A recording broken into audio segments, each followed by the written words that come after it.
Two Sides, The Carry-On Circle. Chapter 14. So we meet again. The phone ringing broke the silence in the room. Gabriel was in and out of sleep, but Salia was wide awake. Her anxiety kept her conscious. Her husband motioned for her to answer. Before she could even say hello, Beth rapidly said, "Are you still at your dad's?" "Yes." "Good, stay right there, we are on our way." Then the call ended. Salia rubbed her eyes. It's almost 11, what could they possibly need now?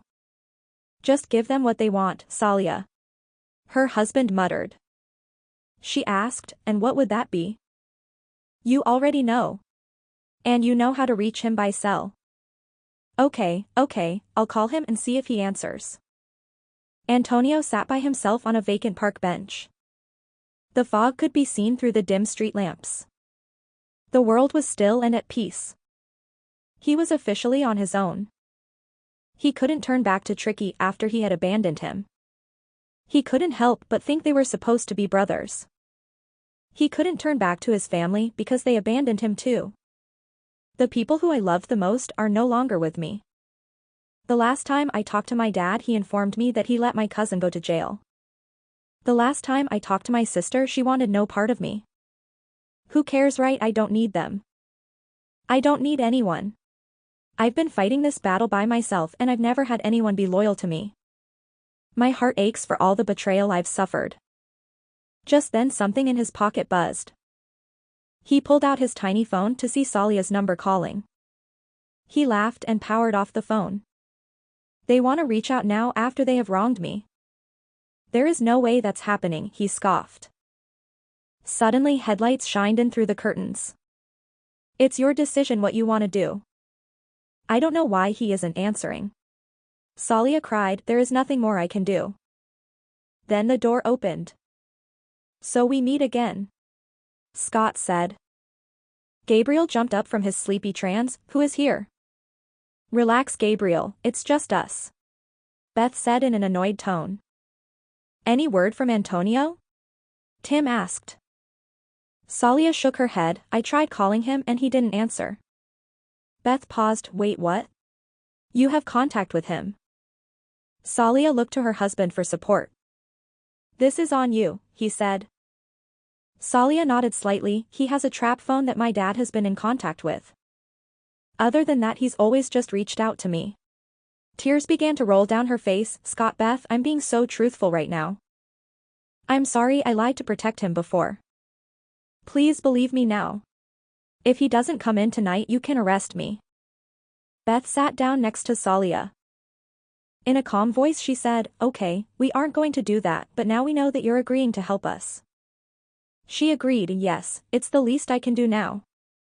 I know I'm not innocent because he is my brother, but I want to help. Here is the plan.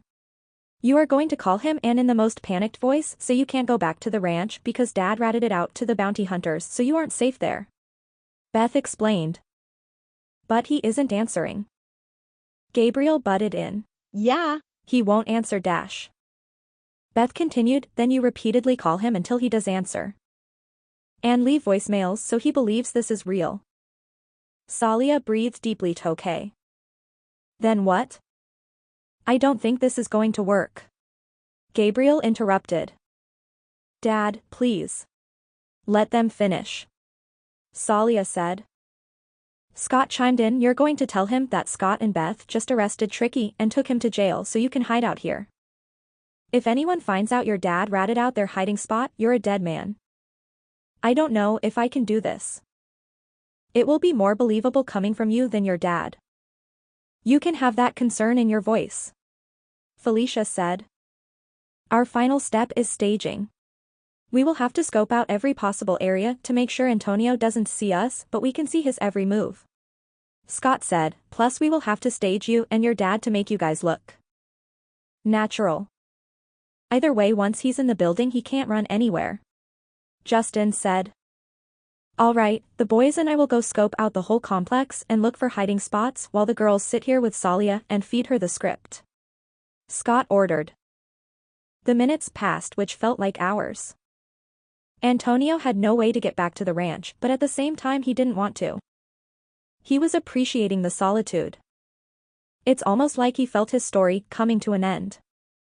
He knew deep down this was the start of a new beginning where he would now have to fight all his battles on his own. For the first time since he was a child he was sober. His common misconception was he needed to be high in order to function. Maybe it was the cold air or the lack of smoke, the world actually seemed clear for once. Antonio, a woman's voice said. Antonio formed a smile. Mama? What are you doing here? How are you here? I heard you were in trouble. My son, I love you but you need to do what's right. Mama, I haven't done anything. Don't you see everyone turned their back on me? She sat down next to him. I always worried you would turn out like your brother. You turned out like the person I never wanted you to be. Selfish, cruel, a bastard, and the worst of a villain. Antonio, for the first time since he lost his mom, actually felt something internally. He had forgotten what pain was, what joy was, what any basic human emotion was. Antonio jerked awake.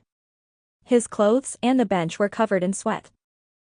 His mouth was incredibly dry and his heart felt like it was going to pop out of his chest. As soon as he got up he fell to the floor. It felt like a knife stabbed him in his stomach. I've done enough to this world, so if it was to take me out that would be okay. It took all his strength to drag himself up against the bench. As soon as he powered it on, tens of messages and missed calls came from Salia. Mano, you can't go back to the ranch tonight. It isn't safe for you to return. Tricky was arrested by the bounty hunters and by now I'm sure everyone knows Dad was the one who ratted the ranch out. One by one he listened to each message. What was even real at this point? I can see right through my hands and I feel like my intestines are going to fall out. I have no choice but to go running back to my dad and sister who has always bailed me out. He thought to himself. He didn't have the strength to hold himself up anymore. He laid on his back under the stars with his mind drifting off to sleep.